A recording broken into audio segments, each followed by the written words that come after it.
once again. It is time. It is 3:05 p.m. And just as we said, we will start at this point. As I mentioned earlier, this is part 2 of our ethics series for the Ghana Medical Association CPDs that we run every year. And the first part has been run on medical documentation. I think that was about 2 weeks ago. We learned a lot. But today we want to see how the courtroom feels like. And who better to address it than a justice, not of any small court for that matter, but an appeals court judge, and also sits on the African court to be with us to discuss and see what are the practical issues that bedevil us when we enter the courtroom, which is different from our consulting room. But before we start, I'd like to introduce the chairperson for today's meeting and session, Dr. Bernard Abeku Hammond, to say a few words to us. Dr. Hammond. Yes, Dr. Solomon, I can hear you. Am I audible? Yes, you are audible, please. Good afternoon, colleagues. Thank you for joining this meeting. And as said by Dr. Salome earlier, our Honorable General Secretary, this is part of the series on ethics that we are addressing to show where do we stand as doctors and dentists when it comes to some of the day-to-day things that we face. And I wouldn't want to, I remember the last meeting, I had a senior colleague meeting me and was very, very appreciative of the things that we discussed during our last meeting concerning documentation, insurance reports and all that. And was looking forward to the next item on the series. So thankfully, today is the day in which each and every one of us get the chance to be in a courtroom to learn and not to be on the wrong side of the law. So I'll let go for Dr. Salome to stay at first. And at the end, I'll come back with a few comments. Thank you very much. Thank you, Dr. Hammond, Chair for today. Before I proceed to introduce a resource person, let me acknowledge the presence of our President, Dr. Met Frank Sribo, the Chair of the CPD Committee, Dr. Metsuekua PJ, and then other council members who are present on this line, as well as executive members, and then also various divisional executives. I would acknowledge the presence of other important members online as and when the time comes on board. At this point, we have over 700 people online. The number keeps rising fast, tells us how important this is. So we shall proceed. And today, to be a resource person, as I mentioned, and graciously accepted to be with us, is Justice Sir Dennis Dominic Ejay. He was appointed to the Court of Appeal in July 2010. He holds Masters of Laws in Criminology and Criminal Justice, a Master of Judicial Studies, and also an Executive Masters in Public Administration. He lectures at various places, and including University of Cape Coast, Kofi Annan Peacekeeping Center, KNUST, where he teaches international migration law, as well as serving as the Dean of the Gimpa Law School. Indeed, he has served on various national committees, many, and also has been part of the Criminal Law Review Committee in 2015, constituted by the Attorney General. Indeed, he is also a Justice of the African Court, and also, additionally, is currently serving on the Advisory Committee of the International Criminal Court. Indeed, he has been President of the Association of Magistrates and Judges in Ghana for 2 consecutive terms before. He is in the person of Justice Sir Dennis Dominic Ajay. I've tried to summarize what we know of him. He tries to keep it low profile, and he always tells me not to say too much. But Justice, I beg you, I've tried my summary, but that is the smallest I could get. You are welcome to this session, and the floor is yours. Thank you. Thank you, Doctor. Good afternoon, Chair. Good afternoon, doctors on this platform at the moment. It's a pleasure to be with you this afternoon to share some few thoughts. I'm going to make it very, very practical so that if anyone enters the courtroom, he or she would appreciate what he is supposed to do. Later on, I'll give you a paper, but as at now, I want to make it practical as I can because I am a teacher. I was the head of the judicial training school where judges are trained for about 7 years until last year when I decided to step aside because of my schedule. Before I start, the secretary said that I'm a judge of the African court. Somebody asked me, the African court, where is it? What do you do? The whole African, the African Union has only one court, and that is what we call the African Court on Human and People's Rights. It is in Tanzania, and we are 11 judges for the continent. So that's what it means. So that it does not become an issue that if you're a judge of the African Court, what does it mean? That is what it means. All right. So I'm starting. Whenever there is a matter before a court, we get two parties. If it is criminal law, the two parties that we get the prosecutor. The prosecutor is the person who has arraigned a person who is alleged to have committed wrong before the court. So that is the work of the prosecutor. And the prosecutor generally is the Attorney General. But the Attorney General has given authorities to other bodies to prosecute on his behalf.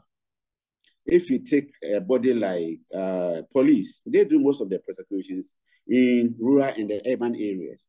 But originally, it wasn't part of their duty. It is the part of the role of the Attorney General under Article 88 of the Constitution of Ghana, 1992. So whenever a person is alleged to have committed a crime, the person will be arraigned before the court. And when the person is arraigned before the court, in the courtroom, we don't call that person the name that is known. For example, when the case is called, we'll say Republic versus Kofi Insia, accused person, meaning he has been accused of wrongdoing. He has been accused of wrongdoing. And therefore, the prosecution is required to prove that the accused person who has been accused of a wrongdoing has done it. And therefore, if the prosecution is to prove, he requires evidence. The prosecution will require evidence to prove that indeed this person has done A, B, C. If the prosecution is unable to prove, the accused person is set free. On the other hand, where the prosecution has been able to prove against the accused person, then the accused person too must adduce evidence to throw doubt to the evidence adduced by the prosecution. So in both ways, we will need witnesses. In both ways, we will need witnesses. And let's come to the ordinary litigation, where we have a person going to court to take a writ of summons against somebody. We call it a plaintiff is a person who has gone to court to bring an action against the defendant. So the defendant is the person who has been sued in court by the plaintiff. He has brought an action against the person. Therefore, he has a cause of action. And the cause of action, how do we prove it? We prove the cause of action through evidence. So whatever we do in the courtroom is supported by evidence, whether it is civil, whether it is criminal. The first one I talk about, the Republic, whenever we say the Republic versus accused person, that means you have offended the whole state, and therefore you are in court for the prosecution to prove against you. And when we talk about civil, That is why we have two entities. It is not the republic. It could be the state. You may bring an action against Ghana or whatever, but that one, it is not criminal. And in both ways, we need evidence to establish. So if you go to court and you cannot adduce evidence to establish your case, that means you've been in court wasting your time. So in most cases, we invite professionals. We invite professionals to come to court. And when they come to court, we see them as witnesses. Where a person has allegedly defiled somebody, and in law, when we say defilement, what we are saying is that having sexual intercourse with a person under 16 years, it could be a boy, it could be a girl. Once the person is under 16 and you have sex with such a person, either through natural or anus or whatever, it constitutes defilement. So where a person has been charged for defilement, the person will automatically go to court. The victim will go to court. Will go to hospital. He will be examined by a doctor. And therefore, when the matter comes to court, we require the doctor to come and tell us what he or she observed through his examination. These are very, very material. So this afternoon, these are the things that we are going to discuss. That you are a doctor, either medical doctor or dentist. You have attended to somebody, either civil or criminal, and the matter is in court. We know that you played a role in the course of the investigation, and therefore we would like to hear from you. The evidence that we need, we require somebody who is coming to court to tell the truth, to tell the truth. So that is why in court, we always talk about telling the truth, except one exception, but it is immaterial here, so I will not introduce it. When we say you are in court to tell the truth, that means you are going to speak to what you can testify in respect of your five senses. Either you heard it, you smelled it, you tasted it, any of the five senses. Otherwise, it will go beyond what we know. So whenever there is a case before a court, that is what we are interested in. So before a witness is called, the person who is calling the witness would examine it. Is this evidence material? Is it relevant? Whenever we are in court and we are taking evidence, we are interested in relevancy. We need evidence that is relevant. When we say evidence that is relevant, it is evidence that will help us to resolve the matter before us, either an aspect or a whole of the matter before us. So if you come to court in respect of a matter and what you are coming to say hasn't got any bearing, then it is irrelevant. Nobody will need it. It is irrelevant and nobody will need it. So that is why we talk about relevant evidence. If evidence is irrelevant, it is inadmissible. We will not admit it to waste our time in court. When it is relevant, we admit it. So basically, having said this, I'm going to take you through. So the first thing that we do is that we look at who is a witness. Who is a witness? Then the general explanation in court is that a person whose evidence is relevant and may help the court to resolve an aspect of the issue before it. So whenever a person visits a doctor and there is an issue, either he visited the doctor on his or her own, or as a result of crime or any other matter, and the matter is in court, and the person says, I have a witness and my witness is the doctor, then the doctor must come. You cannot say that you will not come. You cannot say that you will not come. So in that sense, let me broadly talk about the categories of witnesses that we have in the courtroom. The first category of witness is called favorable witness. Favorable. Favorable witness is a person who has been called, and the person is speaking the truth in favor of the person who called him or her. In favor of the person who called him or her. So in that sense, you are favorable to the person who called you. Then at times too, you may be saying the truth. You may be saying the truth, but it will be against the interest of the person who called you. You are saying the truth, but the person who called you may not be happy with the evidence, but within you, what you have said is the truth of the matter. So here, to that person, you are unfavorable, but to the court, you are a truthful witness. So in court, you are a truthful. We are interested in favorable and unfavorable. Favorable to the person who called you, unfavorable to the person who called you, but the court is interested in the truth of the matter. That is the first type of witness. And the second type of witness is what we call adverse witness. Adverse. Adverse is a person who has been called to court to give evidence. And in court, he tries to lie. Instead of coming to court to say the truth and nothing but the truth, he comes to court and he lied. And in that case, we call such a person adverse witness. Once you understand these terminologies, as we go ahead, you would appreciate why we have these types of witnesses. Then there is a witness, the third one, hostile witness. From the beginning, the person will tell you, I'm coming to lie against you. I will not come, but if you force me to come, I'm coming to lie against you. So before the witness comes to court, the lawyer has already informed the judge that I'm going to call a witness who is a hostile witness, meaning even though he knows the truth, he's coming to lie. And I'm going to treat him as a hostile witness. I will explain all of them in the course of the lecture.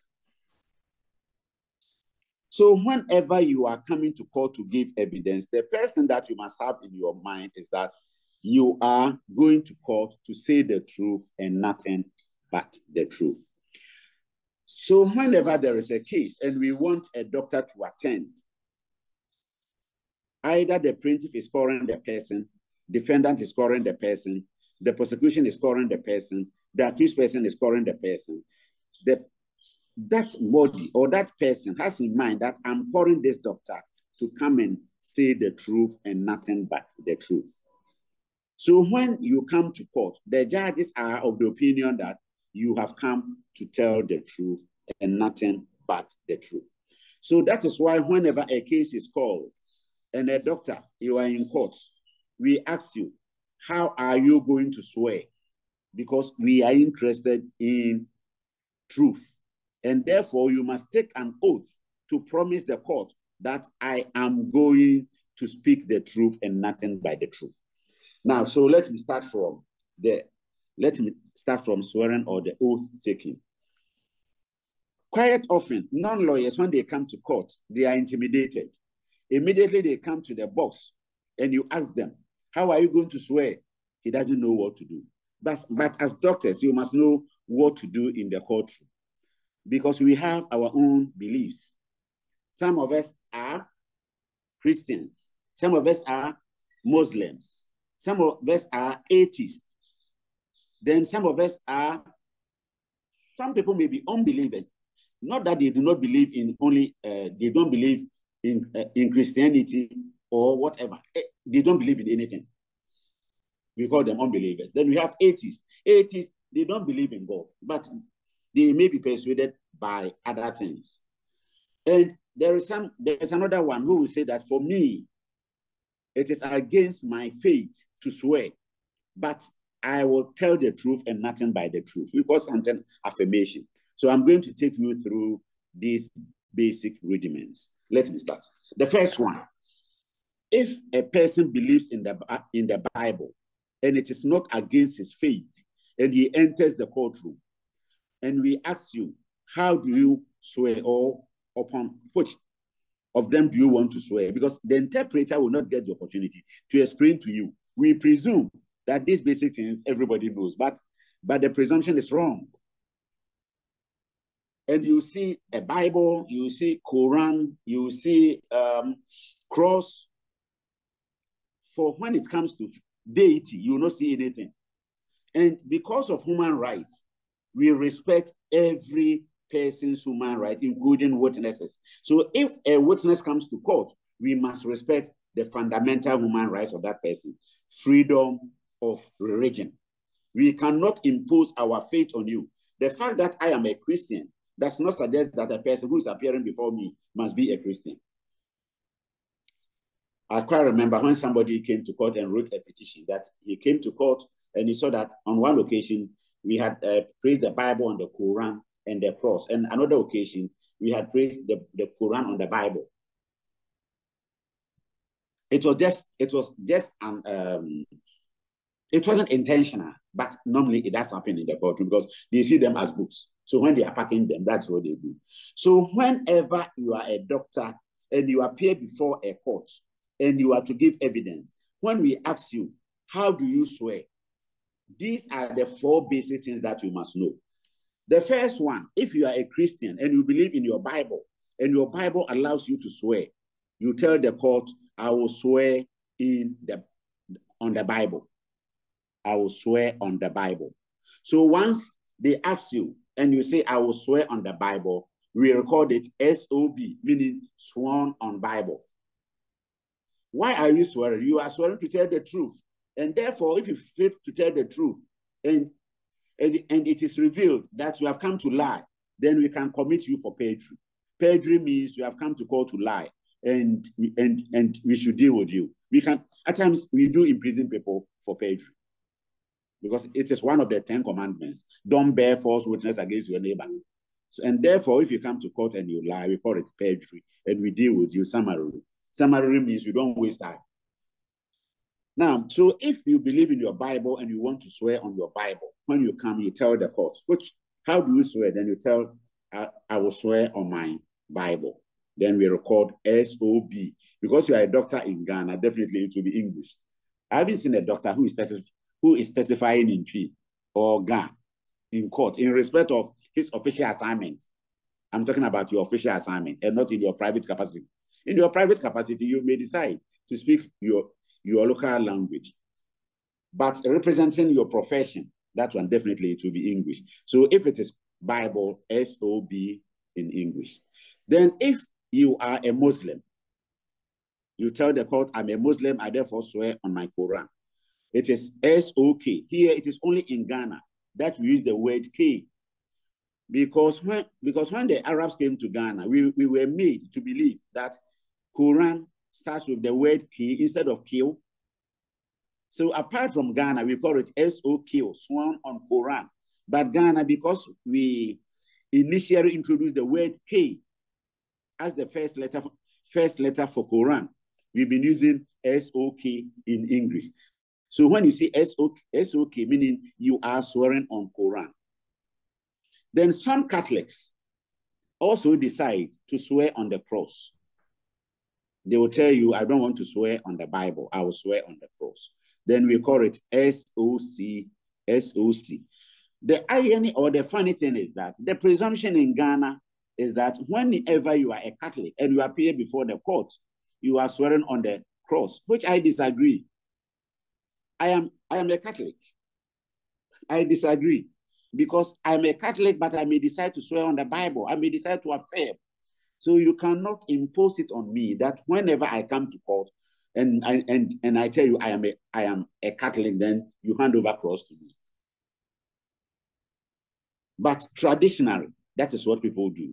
So that one becomes SOC. Then we will get some people who believe in their deities. Nothing prevents you from believing in your deity when you are in court. The person will say, as for me, I believe in my deity. Then we ask you, what is the name of your deity? Then the person will say, maybe the popular ones in Ghana, the person may say Amzwa or any other fetish. Or any other fetish. So when that happens, that means we are going to lead you to swear on your deity.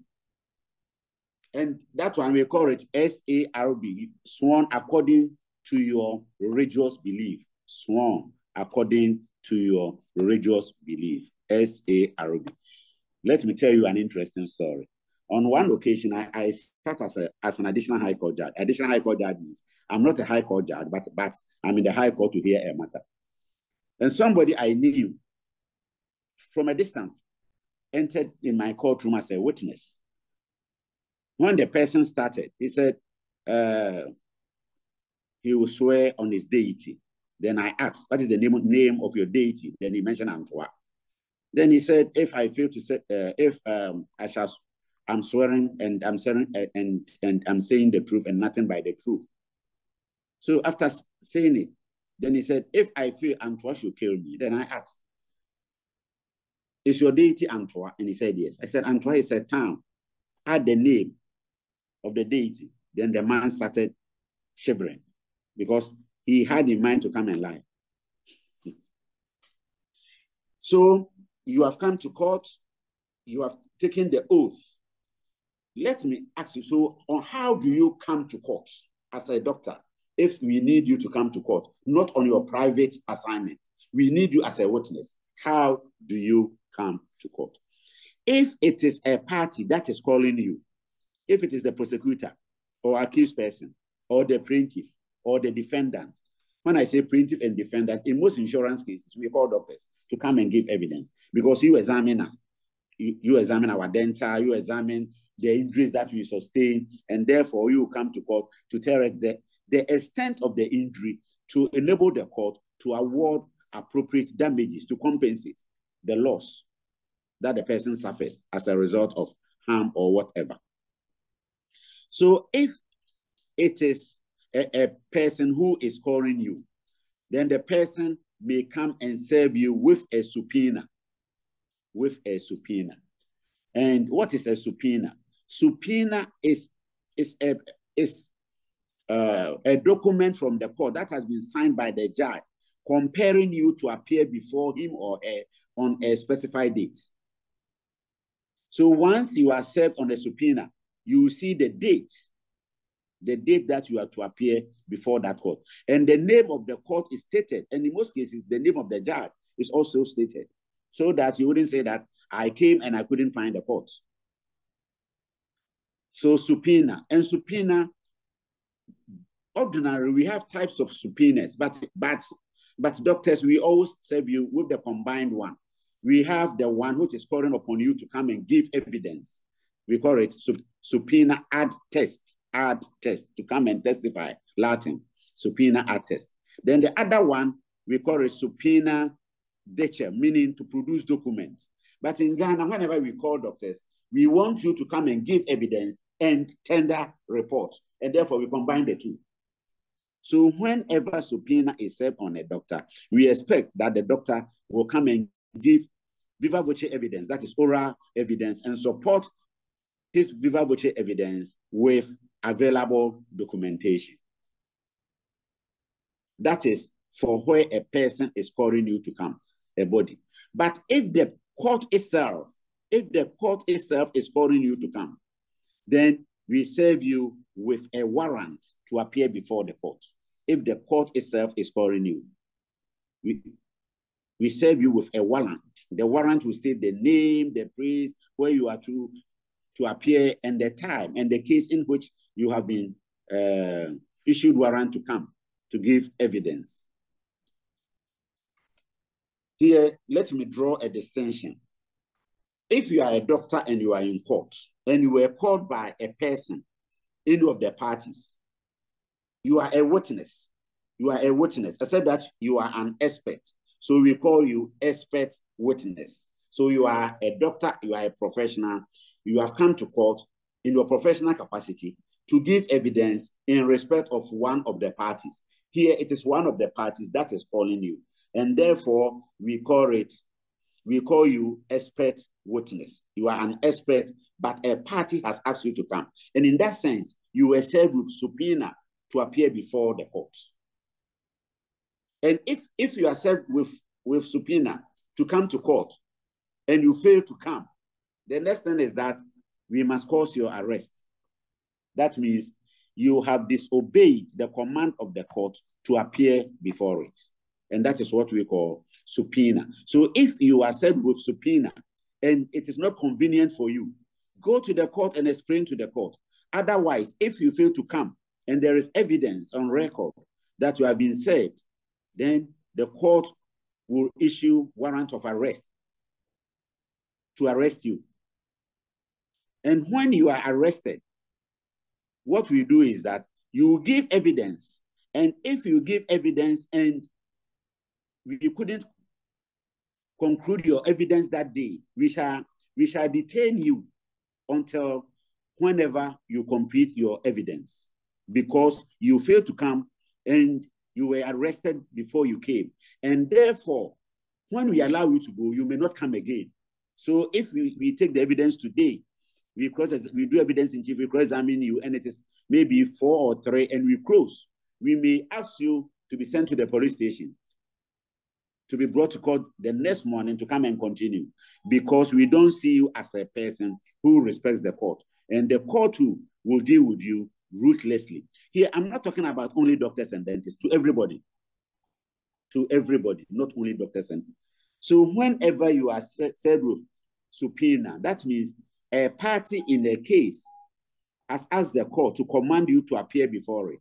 And therefore, if you fail to respect the command of the court, we will deal with you. That is what it means. But if you are called by the court and you are issued with warrant to appear before the court, this one, the court itself is calling you. We have something we call court experts.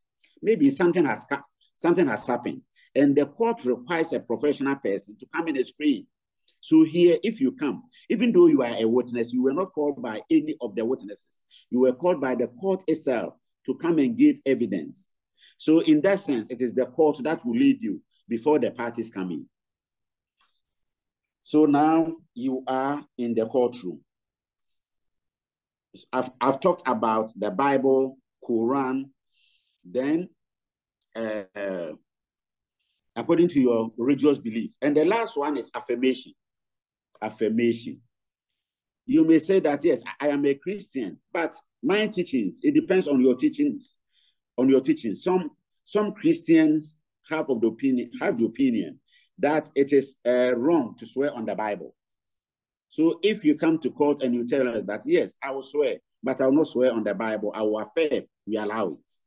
If you are a Muslim and you decide that I will not swear on the Quran, I will affirm.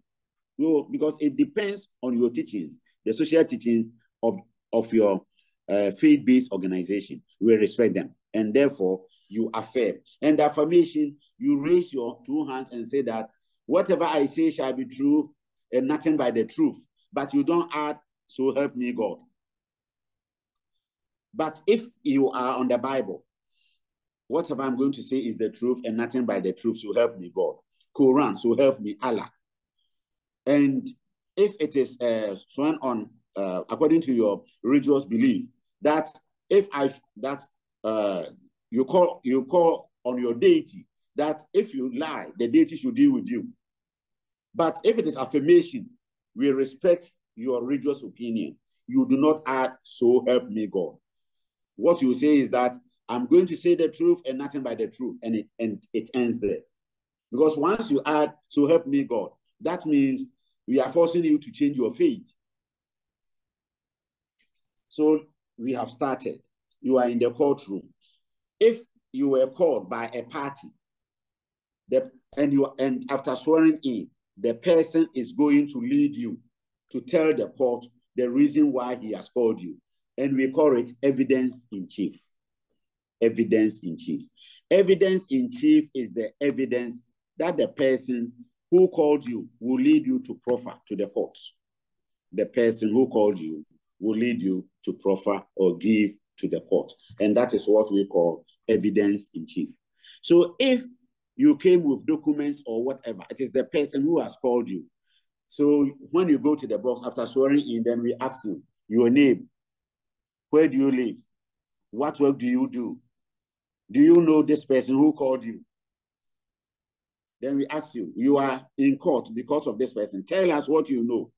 That is where you are going to tell us what you know about the case. And whatever you tell the court must be relevant. We don't want to waste time of the doctor, of anybody in the courtroom.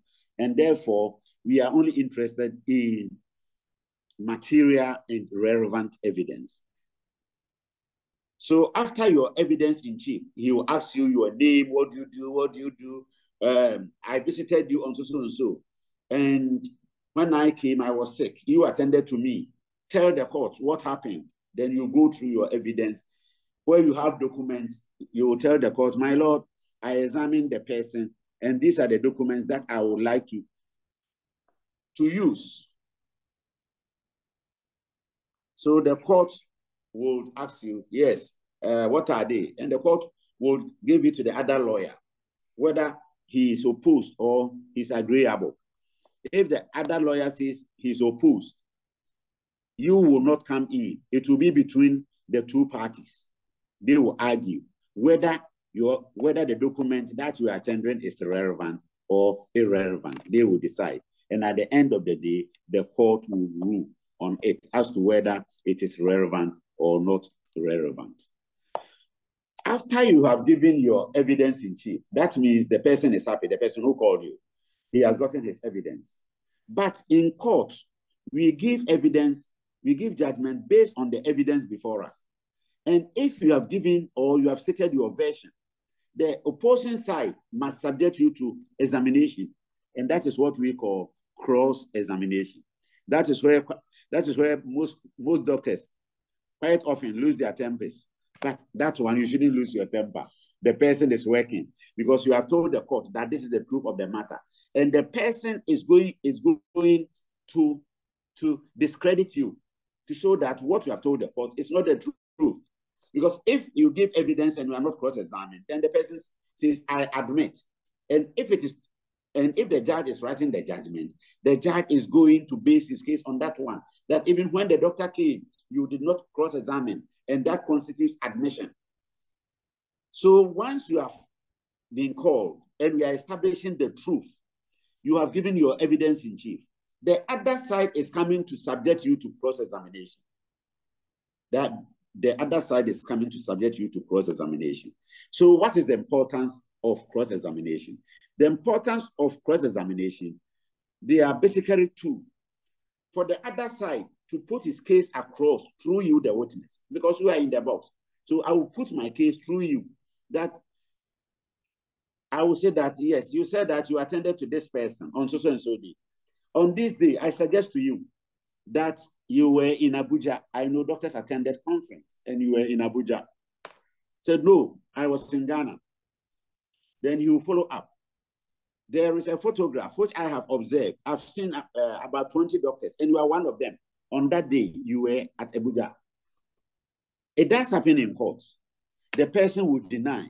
But at the point in time, the person will say that, yes, I wasn't in Ghana, but the doctors there work in my team. So I am leading them. So once you start shifting poles, then the impression is created. Oh, that is, we are human beings, that you are in court to lie. You are not telling the truth. So if you were not at post and you asked your team to do it, and you are coming to tender, from the onset, you must tell the court that it is my team, I'm the team head, and whatever they do, I scrutinize. I wasn't in Ghana, but when I came, I had the opportunity to review it. Once you say this, then the court knows that you are telling the truth. But this one, you did not tell us. But it came out during cross-examination. And even in the cross-examination, you initially resisted. So here, we are talking about credibility. You have given evidence, we are establishing the truth. But you have given the other side the opportunity to erode your credibility, to take away part of the truthfulness, because you are in court to say that what I've said is the truth of the matter. And now he is discrediting you. So at the end of the day, the court is going to look at it, whether indeed you were discredited. And if you were indeed discredited, that means we will not attach any weight to your evidence. And in the judgment, we normally write that a doctor came from so-and-so by name so-and-so. He came, he gave evidence in chief, he was unshakable. But during cross-examination, he was reduced and his credibility is gone. And therefore, I'm not going to attach any weight to his evidence. So assuming this matter comes to the notice of your profession, it is a serious indictment on you. And if you are not lucky, and that judgment is reported in the Ghana Law Report or any other report to be used in future, your grandchildren will come and read about you, that you appeared before a court, and this is what the court said about you. So whenever you are under cross-examination, you should be well composed, because truth is one. Cross-examination, that is where the other side is going to attack your credibility. He may even go to the extent to say that you don't have a license to practice. Even they do to lawyers. They do to lawyers, that you don't have license to practice. When we say we don't have license to practice, it doesn't mean that you are not a doctor or you are not a lawyer. You are a doctor, you are a lawyer, but instead of renewing your license, you did not renew, and therefore you are not proper and fit person to operate, such as if you are a driver and your license expires, you are arrested by the police. You cannot say that I am a driver. The question is, do you have license now? If you don't have license, then you are not proper person to, you are not proper person to represent your profession. So whenever you are coming to court, you must check all these things before you come. Quite often, a doctor will come, then you ask him, last year, at this time, you had not renewed your license. I had. Then they write to the council, and the council graciously responds that this doctor at this time had not renewed the license. So the question is, even at the time that you attended to the patient, you had not renewed your license, and therefore will go into credibility. It will go against your evidence on record. It is to be used against you. So cross-examination, please, whenever you are in court, be patient, because the lawyer is doing his work. We want to establish the truth. And we should not presume that any person who goes to court says the truth. No, some people go to court to lie because they want to support the case of a party. And in that sense, nobody would allow you to lie. So if the person has evidence, and you can solicit for information about somebody, you can easily ask. If it is corrigible and you have friends there, you can, and you are a good lawyer, you lay your foundation well, you ask this doctor, what does he do? What does he do? Because you have come to court. Maybe you are a general practitioner, and the matter that is before the court was not attended to at your department. So we take all these things into account. The fact that you have come as a doctor does not compel the court to believe that you are truthful. Because in this world, we are supposed to be truthful, but you will get about 98% of people who are liars. We wouldn't say the truth. Within us, we know we are lying, and we continue to lie and justify it. That is why the court, in establishing evidence, always allows cross-examination to be done. And the cross-examination, as I said, the first one is for the person on the other side to put his case across through you. That is the first one. And the second significance of cross-examination is to attack your credibility. To attack your credibility. Because you have given evidence against him. And if he's able to attack your credibility, no weight will be attached to the evidence that you have proffered in the courtroom. This is the normal witness. Now, if you are not a normal witness, initially you were unwilling to come. I came to you, doctor, I came to you, you attended to me. Please come. So you tell me, I won't come. If you force me, I will come and lie. So what I will tell the court is that, my lord, I have approached the doctor who examined me, and he tells me that when he comes to court, he's coming to lie. So we are serving him with subpoena to compel him to come. And when he comes, he's not coming to tell the truth. And another irony is that, when I say if you are a witness and you are called, you give your evidence in chief. The person who called you will lead you to give evidence in chief. Then the other side will cross-examine you.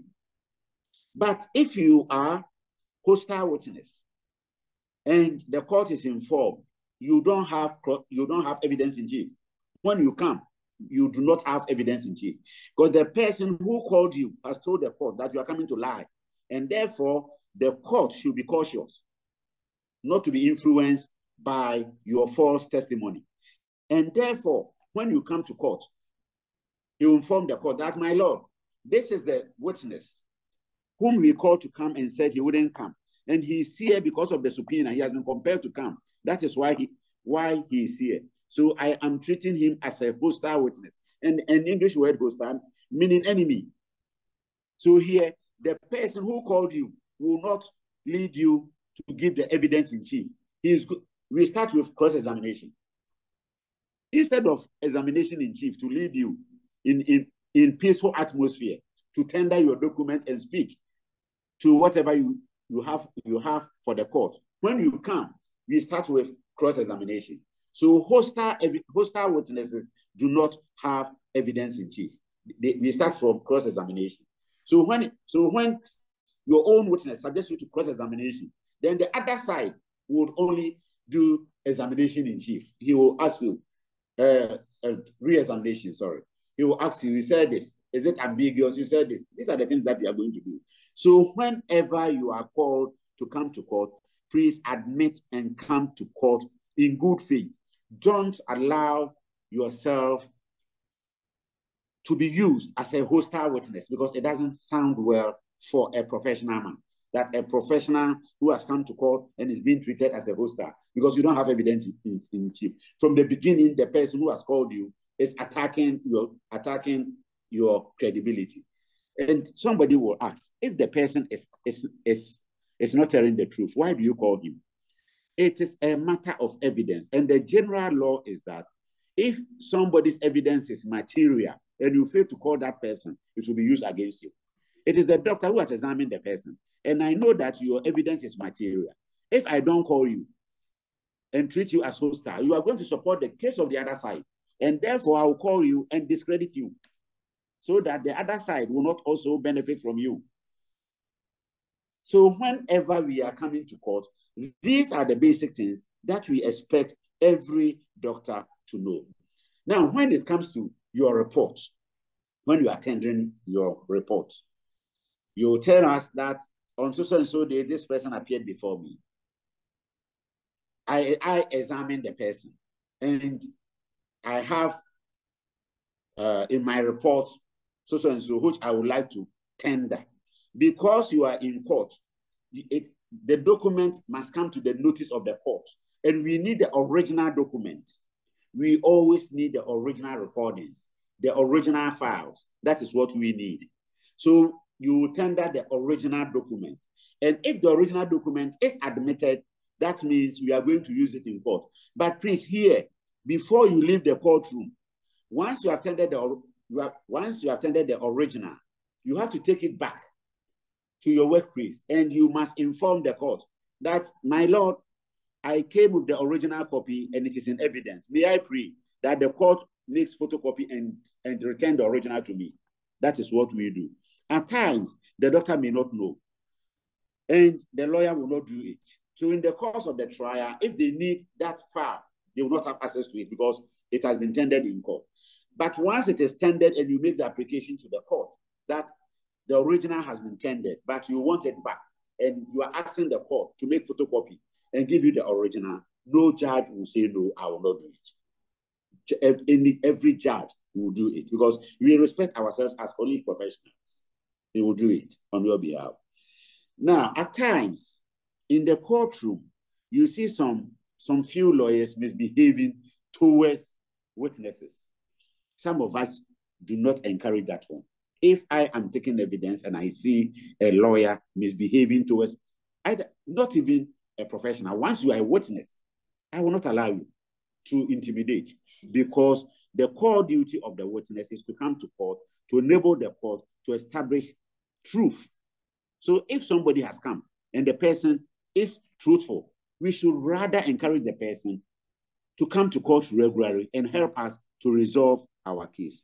But in most cases, whenever our colleagues professionals are subjected to cross-examination, some of them will tell you, I will never come to court. I have a colleague, doctor, who went to court. And after that, he called me. What he said was that, what the lawyer has done to me, I will not go to court to continue. And I told him, you know the consequences. The first consequence is that if you fail to go, the person who called you has suffered because he has called you. He needs your evidence and he has called you. So if the other one has subjected you to cross-examination, please don't be offended. Go and continue. That is the first one. Then the second one, if you fail to come, we will come and arrest you with warrants. You know, when it comes to power, the court has power because without the court, there will be anarchy in the system. So that is why much power is given to the court to be able to ensure peace on the group. And therefore, if you are in court, you have proffered part of the evidence we couldn't complete and it is adjourned to a date. And please, if we are adjourning a case to a date and you are a colleague professional and it is not convenient for you, nothing prevents you from telling the court, my lord, this day that you are giving to me, it is my consulting day. And therefore, I've already engaged some people. And please, that one is not convenient for me. No judge will say, I disagree with you. They will ask you to agree on a date. But if you start saying that I will be free after 2 months, 3 months, that one, any serious judge will be annoyed. That why do you talk about 2 months, 3 months when you are not traveling? You are within the jurisdiction. So why don't you sacrifice? Even you can tell the court, my lord, because of my schedule, can we come around 12? We are accommodating. The judge would agree and accommodate you at 12. So please, don't be scared of what happens in the courtroom. We are all colleague professionals, and that is what we do. So whenever you are in court, these are the things that you must do. Now, let me talk about how to address the court. When you appear before a court, I believe you know the courts that we have. We have the lower court and the superior court. When we have the lower court, we have the district court. Some people call it a magistrate court, but in Ghana, it is not a magistrate court. It is a district court. But the person who presides in that court is known as a magistrate. So that is one of them. So district court. Then at times, district court, you go and see the magistrate, but the magistrate will be sitting with other people in the family court. So that one, we call it family tribunal. And normally, family tribunal, we invite doctors on, previously, it used to be paternity and those things, paternity tests and those things. But now, we can say, because the person is saying, I'm not the father, and you are saying, and the woman is saying, you are the father, and we are asking you to come and help us to unravel that issue, and your assistant will be much desired as a doctor. So here, even we have district court where we have the magistrate alone. The magistrate may sit in different capacity with 2 persons in the family tribunal. So whenever you appear before a district court, you address the presiding officer as a magistrate, and the magistrate, we call them his worship, his worship, his worship. Then you may see the same magistrate and 2 persons sitting in a court, but that court, we will not call it, that court, we will not call it district court. We call it juvenile court. We call it juvenile court. And that is where, in most cases, we invite doctors to come, because we are talking about people who have been defiled and those things. And the general law is that in Ghana, we are fortunate that our children do not know. Do you know that in Ghana, nothing is an offense if committed by a child under 12 years. So if somebody is 12 years less 1 day and he kills, it is not an offense in Ghana because he lacks capacity. We call it infant in criminal law, and in Latin we call it duly incapacitated. You don't have mental capacity to commit wrong. So in Ghana, if anybody is under 12 years and he kills, whatever he does, it's not an offense.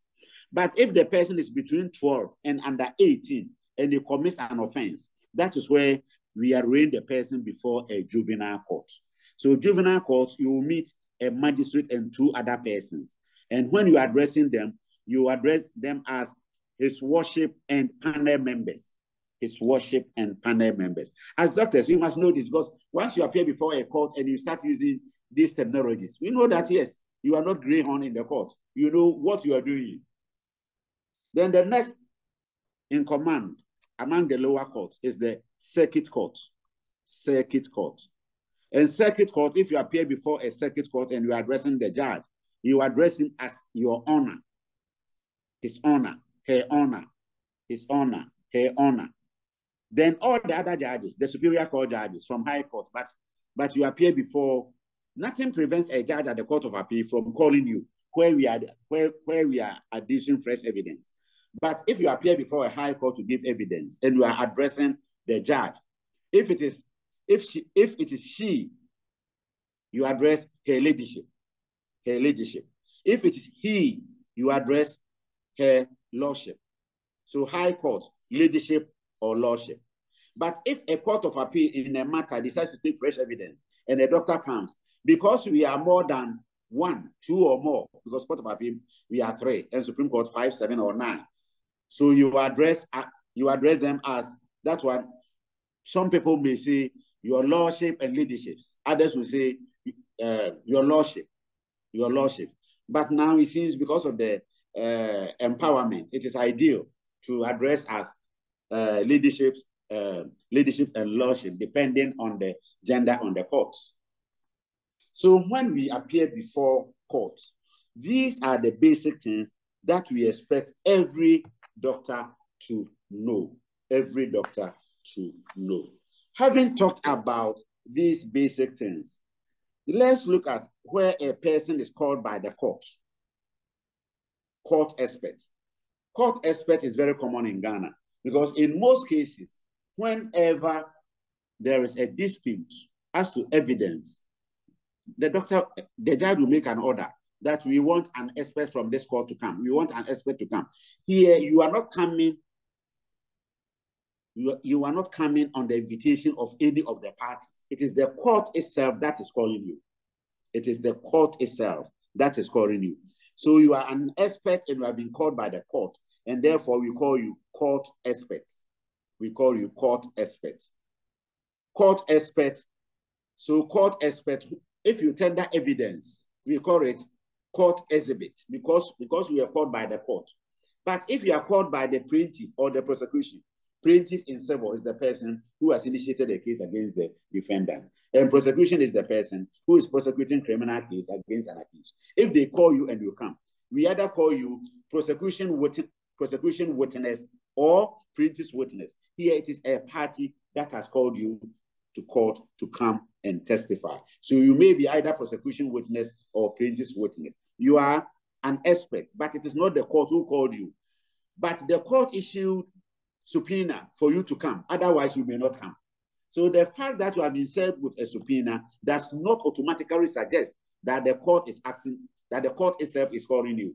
You may be called by one of the parties, and without the assistance of the court, you may not. That is why we start with subpoena for colleagues, professionals, and other people who are unwilling to come to court to come and testify. So if you were called by a defendant or an accused person in a criminal matter, and you come, we will call you defendant's witness or the accused person's witness, because in that sense, it is a party that has called you. So whenever we call somebody court expert or court witness, meaning it is the court itself that is entertaining some doubts and has called you to come and help it to unravel those doubts. So when you go to court and you hear of PW, at times a doctor may be called, then we say PW1, PW2, PW3. PW, we are talking about plaintiff's witness. If you are the first one, we may call you PW1. If he has called 2 more and you are coming as the 3rd one, we will call you PW3. Except that the judge will say PW3, he writes your name, and you will say that you are an expert witness for the party. Then we also have DW. So here, if you are called by defendant in a case, you are defense witness. So when you come to court and you hear of PW1, PW2, PW3, there is nothing strange.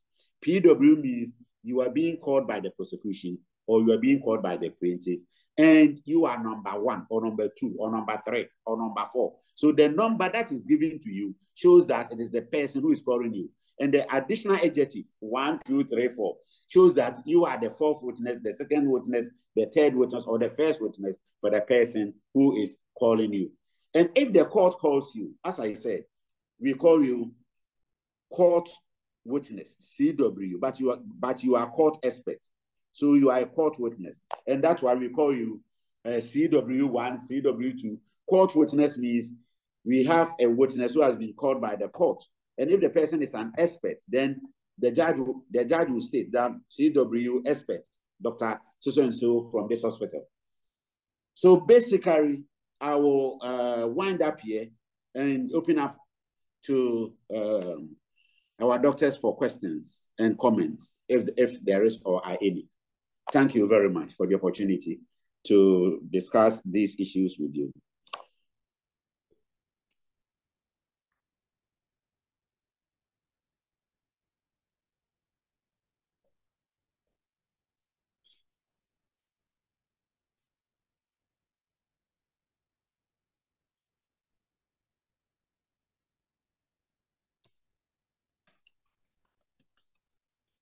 Dr. Salome. Or chair. Either the chair or secretary, please. Hello. Yes, please. Yes, thank you so much for the very detailed expose on what to do in court. In fact, some people are sending me messages on the side telling me various things that they've learned that they never knew. But you seem to have also intimidated some. Some say, if this is it, then they will not want to go to court. Oh, they must come to help us. So we are very grateful, Sir Dennis. There are quite a number of questions. All right. And I will take it from the top. Adamu is saying thank you for the delivery. And he wants to know why, for the swearing aspect, you cannot be specific as to what the person will swear on. I would also take a second question. When the Republic summons a doctor to come and give evidence, do they take measures to cover for the economic loss of the doctor while in court? And are there any monetary compensation for the time, transportation, and logistics? Then the last one for this set, can a warrant or the subpoena of a court be served verbally? These are the first 3 questions, please. Good. So let me start with the first one. Why swearing not specific? We respect fundamental human rights of persons. If you are a Christian, you have opted to be a Christian. If you are a Muslim, you have opted to be a Muslim. If you are atheist, you have decided to be atheist. And therefore, we cannot impose an opinion on you. So we leave it to you to determine us. It is like you are at home. You have the opportunity to eat fufu, banku, ampesi, but you decide to eat ampesi. And therefore, if you eat ampesi, then you must get the ingredients that go with ampesi. So once you are in court, and we respect everybody's religious faith, one of the important aspects of human rights is freedom of religion. We must respect your faith. And therefore, when you come to court, we must explain to you, are you a Muslim? Are you going to swear on your Quran? Are you a Christian? Are you going to swear on the Bible? And most Catholics, are you going to swear on the cross? So that is why we do that. And if you don't believe in any of them, you can say that I am affirming. You may be a Muslim or a Christian. You may decide to affirm. So assuming you are a Christian and we give you Quran to swear, wouldn't that violate your fundamental human rights? It will automatically violate your fundamental human rights. and therefore we must respect. So that is the policy. So the option is given because we don't worship one God. We don't have one single faith. We don't have one single belief. Our beliefs differs from one to the other. So that is the first question. Then the second one, when you are subpoenaed by the court to give evidence, do we make provision? Yes. The law is that if you are called by a party, then the party must provide your transportation and other expenses. The party must provide. If you are a court witness, the court will make an order for payment to be made to you, except that it takes some time, the court one, to get it. And you are talking about the fact that the laws that the person has lost. You haven't incurred only laws. You came to court to help the court to establish the truth of a matter. You know, if you have never gotten involved in a matter, you think that, oh, this one will never happen to me. But when it happens to you, and you are calling your colleague doctor, and your colleague doctor is not coming, say, oh, please come and help me because of A, B, C, D. So please, when you come to court, it is part of your civil obligation to assist the court to arrive at a free and fair conclusion, because your evidence is material and that will help the court. So the time that you spend in court is not waste. The only thing is that, but even the judges, we train them that whenever a professional is in court, they must attend to the professional, or they must give the professional time to come. So if you are a doctor and you come to court and you think that maybe that day is not convenient, nothing prevents you from speaking to the judge in open court that, my lord, I have this matter, but unfortunately I have ABCD. Can you give me another date? Or these are the things that we expect our colleagues to do. And if such a request is made, no judge will turn it down. No judge will turn it down. Then the warrant and subpoena. Warrant is an order issued by a court, signed by the magistrate, comparing you to attend before the court. And subpoena is another form which has been signed that you are being subpoenaed to come and give evidence and tender documents. So if it is oral, it is inadmissible. It must be in writing. And we have the precipice. It is a format that is filled and issued. So if somebody says a subpoena has been issued and it is oral, it's not true. Every subpoena must be in writing. It is in the form of document as well as warrant. The court does not transact viva voce, that is orally, outside the court. In the courtroom, we transact orally, but we don't transact outside the court orally. Thank you.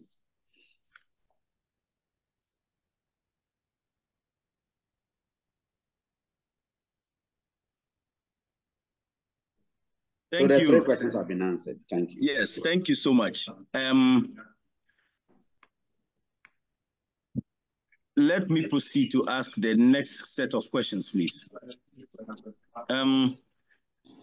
Sarah asks, in what instance can a judge ask a cross-examination question should be overruled by the opposing lawyer?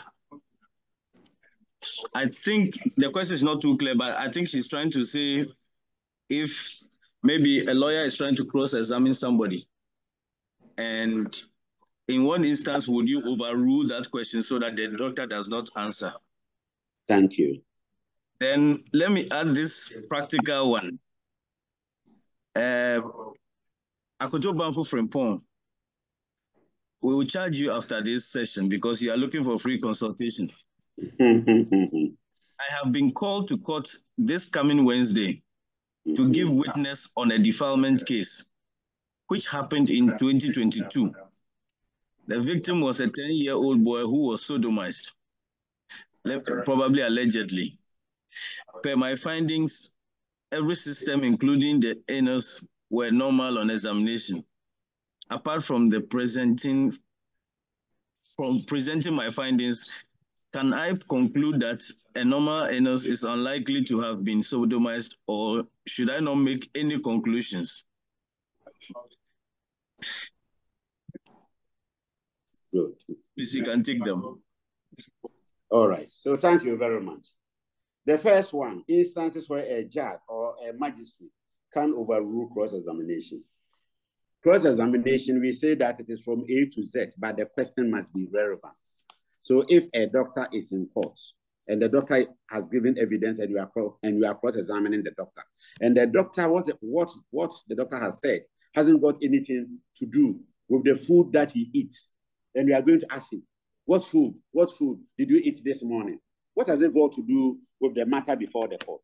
So any matter or any question that is irrelevant and will not help the court to resolve the issue before it may be overruled by the court under cross-examination.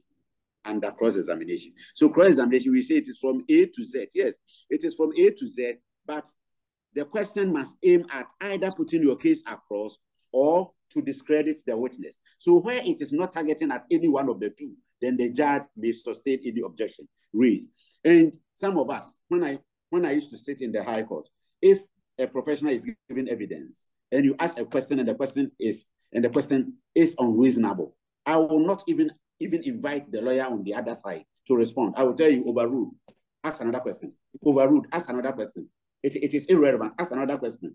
So we have every right to direct, because every cross-examination must target at putting your case across and discrediting and not to embarrass somebody. So if the intention of the cross-examiner is to embarrass the witness, the court will overrule it. Then the other one on Wednesday, the defilement case. Yes, you are going to court, you have examined the person, and you are of the opinion that according to your records, everything was intact, and the alleged defilement could not be gleaned from your report. It is just a matter of saying it. But what is for the court is that it is for the court at the end of the day to rule. So the ultimate is always reserved for the court. So you give your evidence and tell the court that, to me, my evidence does not suggest that that day the person has been defiled, period.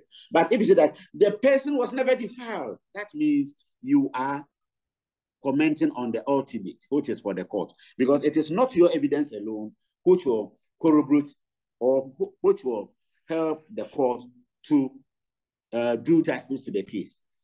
Even though the evidence may not show, somebody saw them in the act.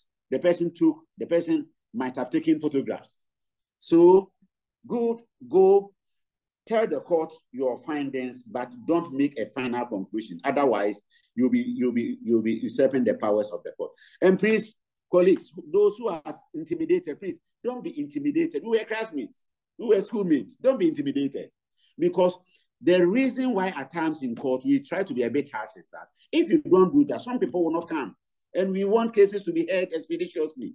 Because if somebody has a case in court and the person comes to court every day and the witness is not coming, what an embarrassment. But at the end of the day, they will turn around to accuse the court that the court is delaying the case. That is why, in order to ensuring that justice is done, we insist that the right thing is done. And if you look at the motto of Ghana, freedom and justice.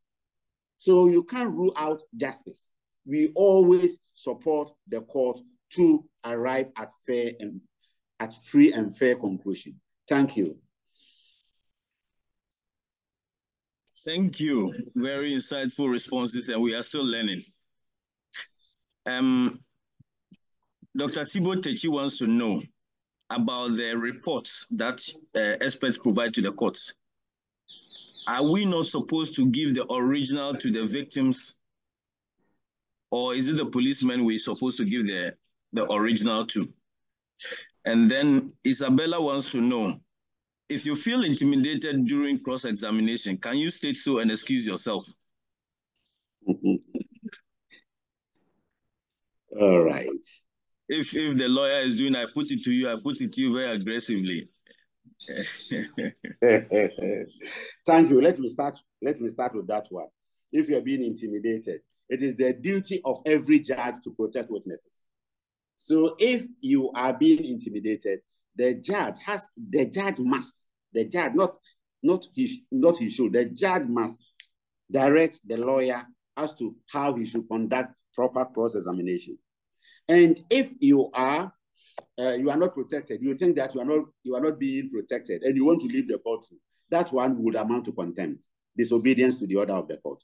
or you're undermining the integrity of the court. So why are you in court and you decide to leave? That means you do not respect the court. And the court is not for the lawyer. When we are in the courtroom, the judges, we are the president of the court. So any complaint should be directed to us. Because at times, maybe a lawyer may do something which we, the judges, may not even observe. But if I see, I will tell the lawyer, stop what you are doing.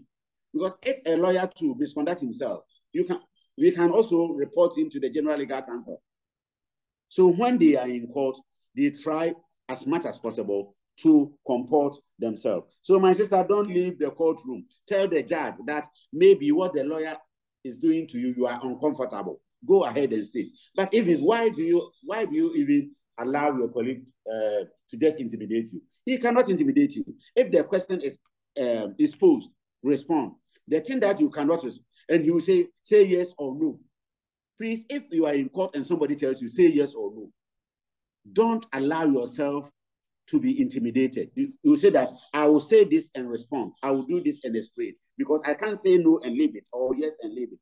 I will say yes and give explanation, or I will say no and give explanation. Unless you are of the considered opinion that if you say no and yes, it will address your issue. Otherwise, you have every right to give and explain. Because some lawyers will say, we don't want anything, we want this. Some judges like us, I will not allow any lawyer to say that you must say only yes and no, only yes and I will not allow. Then the second one is reports. When a person comes to you, if it is a criminal matter and the police comes with the victim, it will be given to the victim, but the police will take it because of the investigation that they will conduct. Because when they come to court, the police investigator too will come to the witness box to be cross-examined. So he will keep the original and maybe make photocopy to the victim. He may or may not even make. But when we talk about the official records, when we ask you to come to court and you are coming, we expect you to come with your official record. And that official record is, if it is tendered, at the end of the day, you must tell the court that you need it back at the office. And therefore, the court should make photocopy. And the court will make an order that let photocopy be made and the original be returned to the witness forthwith. And the cost is not your cost. It is the cost of the court. So basically, these two questions, I believe that is all. Yes. Thank you once again for the responses. There are a few questions from the YouTube channel. I'll take those quickly, and then we'll get back to the questions that are on here. All right. One of the colleagues wants to know, in a magistrate court, how do you address a female judge? And then also, who qualifies to witness in court? So is it the team leader or the one who actually saw the client? Maybe I can explain. Yes. So a teaching hospital, for example, you have the consultant, under whom you may have some specialists, medical officers, and then even house officers. So assuming the house officer who works under vicarious liability, or the medical officer who is fully licensed, sees a person, the consultant probably was not involved at all, but he works in his team. Who goes to court? Good. Is that all? Yes, please, I'll limit it to this for now. Then we'll take the next batch. Thank you. In the district courts, everybody is a magistrate. It is gender neutral. So his worship, her worship. The only thing is that if you are addressing she, then you say her worship. If it's he, his worship. But district court, everybody is a magistrate. Then when it comes to the witnesses, as I said from the beginning, we need people who have knowledge about the matter that is before the court to come and give evidence. So if the person was attended to by an unlicensed person, maybe house officer or something, and at the end of the day, we want somebody to, because he worked under the instructions of the consultant.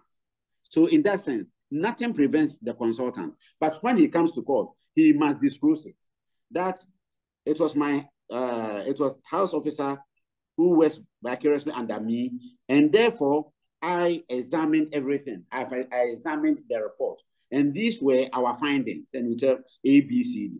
But when you come and you carry yourself as the person who did everything, and at the end of the day, it comes out that indeed you did not, but you are in court as a consultant, that is where your credibility will be dented. So if a person is not licensed, the person cannot come to court because he's not a professional. And therefore, the person who superintends over that person can come. The only thing is that you must tell her that this person worked under me, and I know everything about the case. The report I examine it together with him. That is why I'm in court to testify. And if the person is a medical officer and the person is competent, well composed, and he comes to court that I was there, I did the examination, and the consultant does not come, it doesn't change anything. Unless the consultant is of the opinion that the doctor who examined the person, even though his license is timid, you know, we have people who are very, very timid. There are some lawyers who will never come to court. They will come to court 1 or 2 times. When they are intimidated, they withdraw and say that they will not come to court again. So once we have it, even among members of the legal profession, there's nothing wrong for a doctor who may be intimidated and may decide not to come to court. But please don't let yourself to be intimidated by anybody. Come to court, be well composed, give your evidence. After all, we are all human beings. We are all human beings, and nobody can intimidate you to the extent that you reap in the courtroom. No. So basically, what I will say is that we talk about the 5 senses. Anybody who has narrowed by the use of any of the 5 senses, that is, you saw, you read, you tasted the 5 senses, then you can come to court. So if a person works under you and the person is not qualified, but the person works vicariously under you, you are the competent person to come. Thank you. Thank you so much. I am sure the House officers are jubilating at that response. For clarity on that question, though, it's not that the House officer is not licensed. It's just that they have a provisional license, and they are not supposed to work without supervision. That is what I meant by that. All right. And, so I'll take the next few questions. Professor Jikwa, please, you said. I'm saying yours is better because if you are a lawyer and you haven't completed your pupillage, you cannot give it, you cannot conduct a case in court. Oh, I see. So, Professor Jikwa Planjuru, yes, thanks you for the very enlightening presentation. But she wants to move us towards the trend where electronic medical records are coming in vogue. Yes. So, what is accepted as an original document by the court? Will a printout of the electronic medical system serve as an original document? Does it have to be certified? And if so, by who? Very well. So when we talk about electronic evidence, what we are saying is that we are now moving from bulky documents to paperless. But yes, for the purposes of the court, when you are coming, you print. And when you print, for the avoidance of doubt, if it is coming from, example, if it's coming from Korebu, then, and it's coming from a department, the head of that department may certify that this is coming from my department.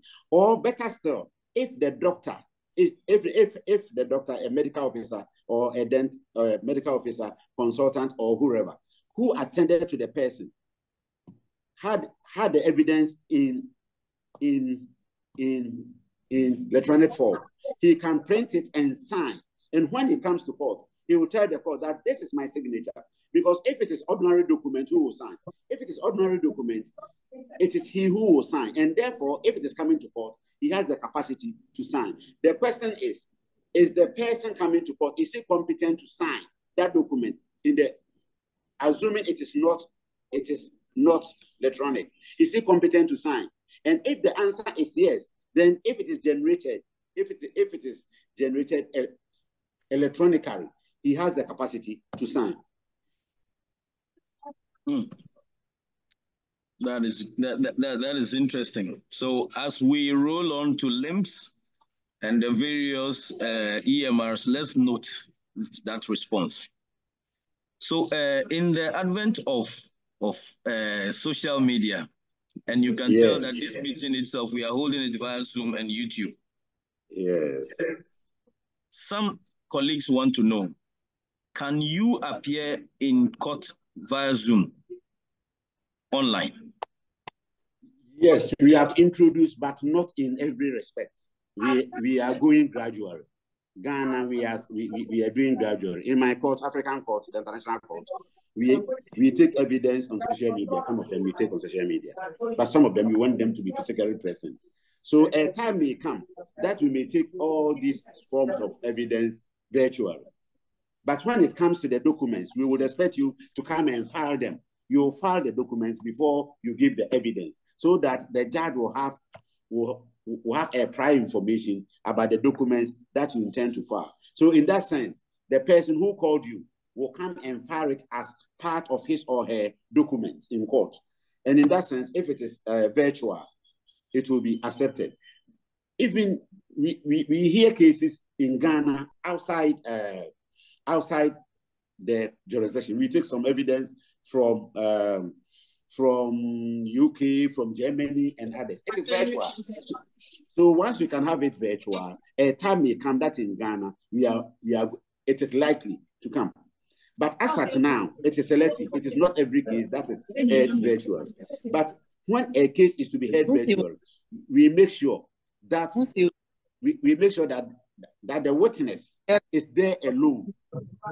There will be censure if somebody come close to you. The reason is that we want to ensure that you are giving your evidence without any interference or influence from a third party. So that is the most important thing. So the virtual hearing has started. A time may come that doctors, you may sit at the comfort of your office and proffer evidence virtual. Thank you very much. That may probably reduce the temperature for a number of people. So a few questions so that we will be rounding up very soon. A number of questions point to this fact that even though you assess the patient, saw the patient, can you refuse to be a witness? So for example, you saw a patient and issued the medical report or police report, but you don't want to go to court, so you refuse to go. Is that possible?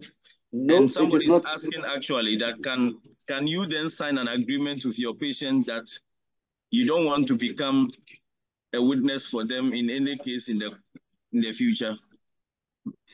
Very, very interesting questions.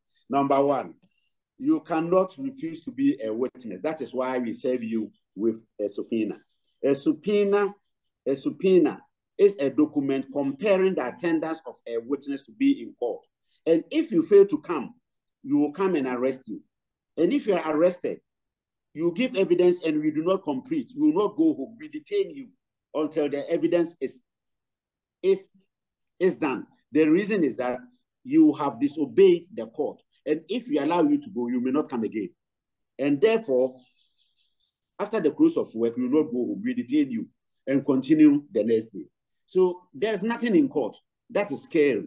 There's nothing in court that is scary. So please, when you are called to come, you are to assess the court to unravel an issue before it. You know, judges, always we have issues in court before us, and we must address them. How do we address them? We address them with the assistance of witnesses. And you come in as either court expert or expert witness, and we attach great weight to your evidence. So please feel free to come. Then the next one, whether you can sign an agreement with a patient that you will not appear in court. You cannot contract contrary to law. If a law says 1 + 1 is 2, and you meet me, oh, judge, let's make 1 + 1 is 3, it is void. You cannot contract outside the law or contrary to the law. And therefore, you can say that I will never come to court. If you do this, do this. But if you accept with subpoena and you fail to come, the next one will be arrest. So please enjoy coming to the court. You know, when you come to the court, you enjoy it. You learn a lot. You learn a lot. You are always welcome to the court. When I used to be a trial judge, I was happy to have doctors, engineers, surveyors, assayers in my court because it gave me joy. You know, some of your terminologies that you write, the policemen, they do not understand. We judges, we do not understand. That is why we want you to come and tell us that I have written this. What does it mean? Because most of your terminologies, to you, it is ordinary. But to me, it is technical. Like me writing illegal language. To me, it is ordinary. But to you, it is legalese. And therefore, if you write for the police or the victim to come, it is not enough. We do not understand most of them. Let me be honest. We do not understand most of them because they are terms of art. They belong to a particular profession. And therefore, we want you to come and explain to us. You know, at times when you come, when you appear before us and you say something, we ask you, what does it mean? Because we are judges and we call ourselves lawyers that they want to know everything, and judges, we want to know everything. So if you use any word and I do not understand, I will ask you, what does it mean? We continue to learn. So please, when you come to court, come, help us. If you do not understand anything, explain to us. Your reports are not enough. That is why we want you to be present. Your report, even at times, you may come and give evidence. Another person may say that, my Lord, this evidence to me, or the terminologies, or what the doctor has written is false. And therefore, we must call an expert, another expert. So assuming that if it is cardiac, I will ask, who is the head? Then I will make an order that I want this doctor, consultant, to appear before me on so and so day in respect of this matter. That one, you are coming to court on my orders to come and help me to understand, because a doctor has appeared before me, he has said something, and it is creating some doubt. And therefore, we want an expert to come and speak to that. And the irony is that particularly those in the handwriting area, handwriting, fingerprints, one will say another thing. Then when you call an expert and you ask the person who gave the evidence to sit in, you say that this person, if he said this, it is false. So at times when we call some of you to come to court, that means we have evidence already, but we need a second opinion because the evidence is being challenged. And the law is that if you call an expert, even the court calls an expert, any of the parties can call another expert to discredit what the expert has said. So that is the essence. Thank you. Thank you so much. At least clearly it means that your opinion is not the final thing. Yes. It can be debated and it can be even set aside. Yes. I am sure that is part of the Bolito. Is it the principle or so? Yes. Yes. So, Dr. Ebo wants to know, are doctors and dentists in the private sector allowed to sign police forms? Because the form has an indication demanding that only doctors in the government facilities sign. Then also, let me quickly add two more. Assuming the doctor who issued the report, probably in the court proceedings, passes on, or before the case is called, the person passes on, what will be done. And then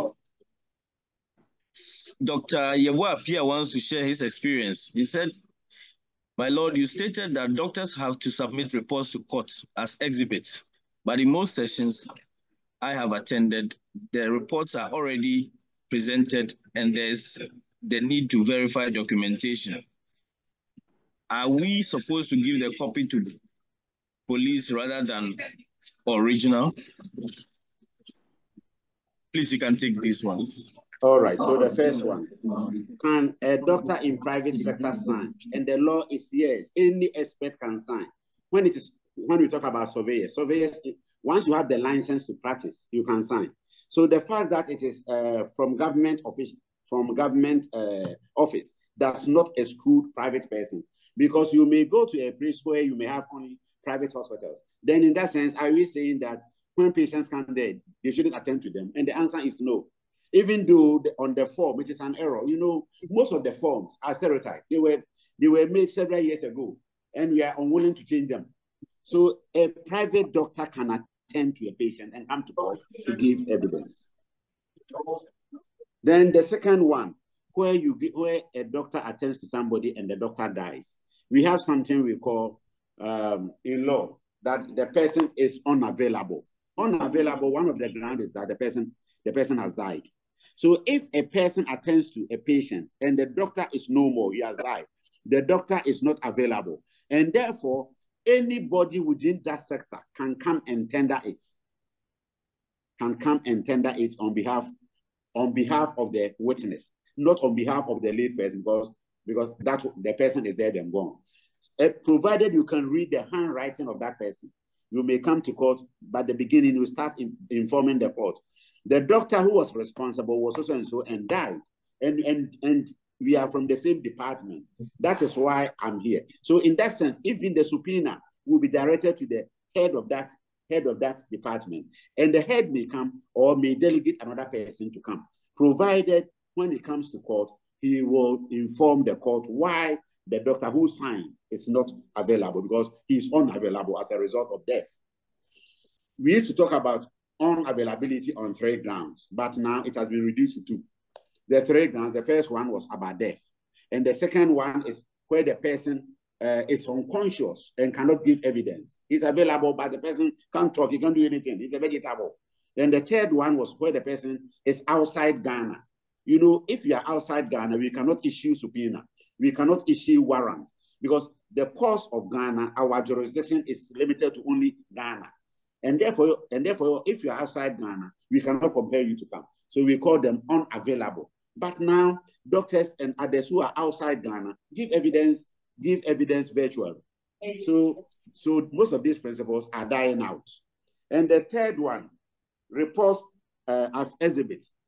Now, if a doctor decides to come to court and he voluntarily gives statement as to what he will say in court, he will file everything. That is what we call witness statement. If a doctor decides to come to court and he files witness statement, then he attaches all the evidence, the exhibits to that document to be used. Now, but where the doctor says, I will not come unless you serve me with subpoena.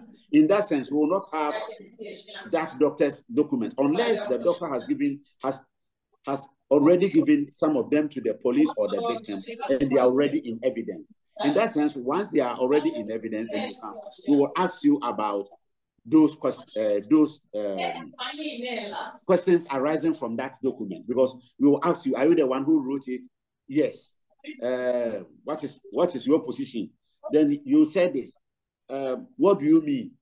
And at times, judges too will come in to ask questions, because nothing prevents us from asking questions. When a doctor or a professional or somebody gives evidence and there is ambiguity, there is something that I do not understand, the law enjoins me to ask for clarification. Because if I do not clarify and I am writing my judgment and I say, hey, then I'm weeping. This one I did not understand, but I felt shy. I felt shy to ask. That was why I would. Because your judgment is not final. It may go on appeal, and if it goes on appeal, you'll be insulted by the senior judges. You know, this this problem that we have in court, it is not limited to witnesses, because if a judge writes a judgment and it doesn't sit well with the evidence and it goes on appeal, at times too, he's also giving backlash in the judgment. So any judge who is confronted with evidence and does not understand is supposed to ask for clarification. And a judge who is the president, once you are a judge, you are the president for the court, and you can ask any question, provided you will not descend into the arena of conflict. Thank you. Quite interesting. A lot of great comments, and I want to say a lot of our members appreciate their responses and the way you make it very practical for us to understand and also appreciate the issues.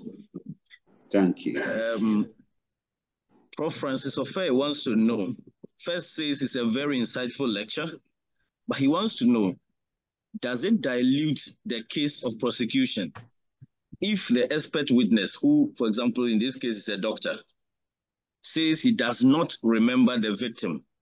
For example, if the case happened, let's say 20 years ago or 15 years ago, but he still admits to the report he issued and is ready to speak to the report that he authored. Very good. It does not, because we know memory fades. And signed years ago. Yes. Would you weaken the case of the prosecution in this matter? No, because we want everybody to be true whenever they are in court.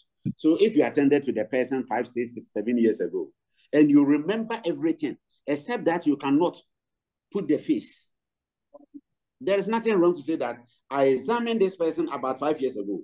I know everything about the case, but because of the number of people that I attend to daily, I cannot identify the person. There is nothing wrong, because this is the name of the person, and this is and it is my handwriting, and this is what I wrote.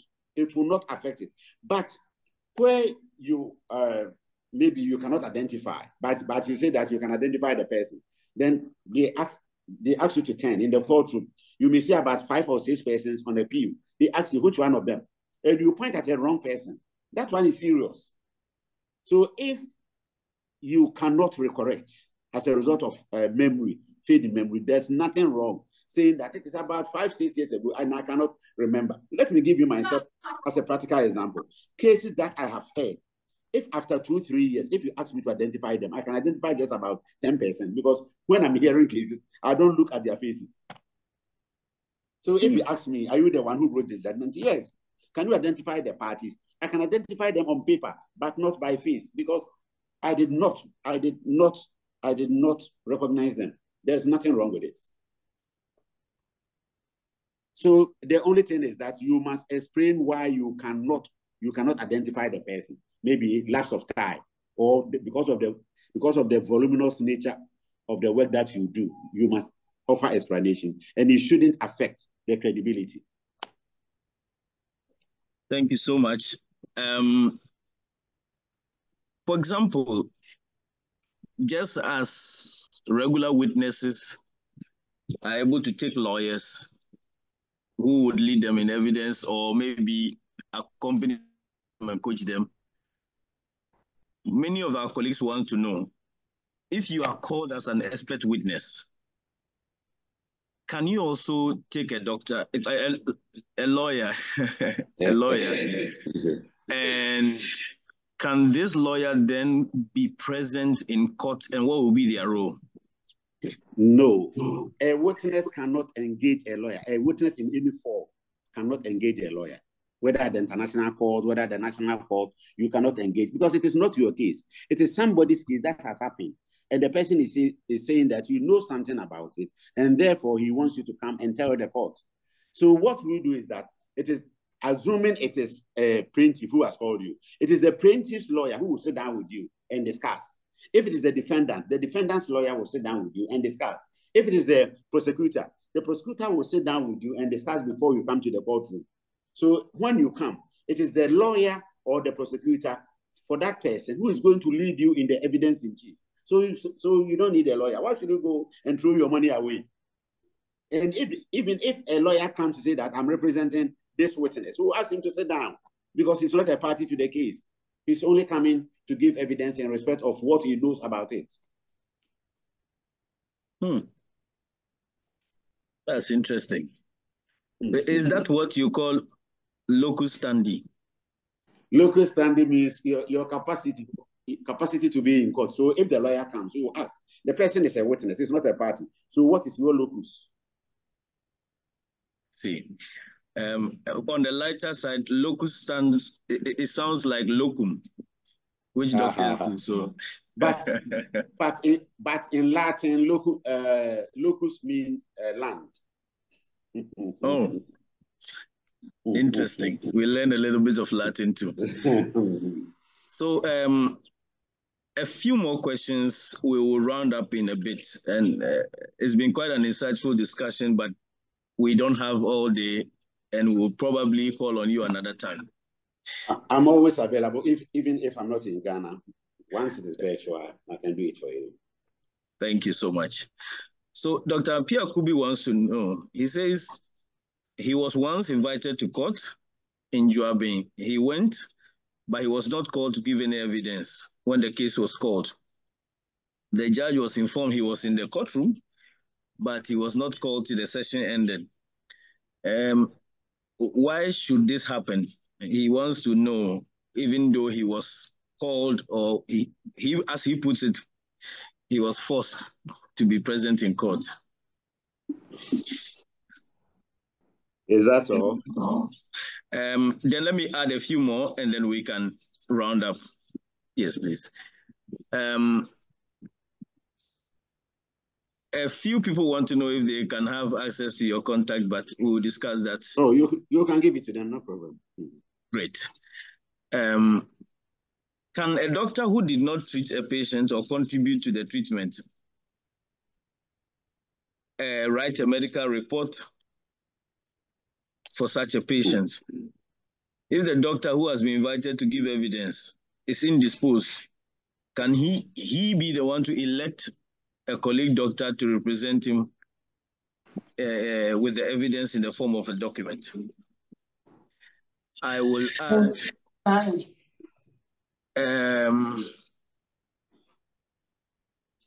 let me just take a few more.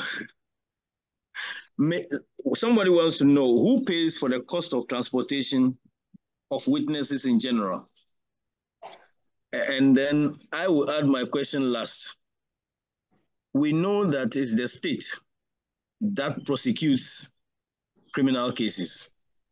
As you've also educated us, it is always the state versus whoever it is in a criminal case. So it is the job of the state to procure evidence. Is that not so? And if so, the medical report, which is also a form of evidence, is it not the job of the state to procure this evidence? Thank you. Thank you. If in every criminal case, it is a republic against the person who is alleged to have committed a wrong. That is, he has been accused for wrongdoing. That is why we call him accused. If he's arrested and we haven't, and there's no evidence to be used, we call him suspect. He is being suspected. But if they say that this one, we can accuse him, then they go ahead to accuse him and you become an accused. So if you are an accused and you are in court, what are you supposed to do? If an accused person is in court, the issue about evidence and the state is required.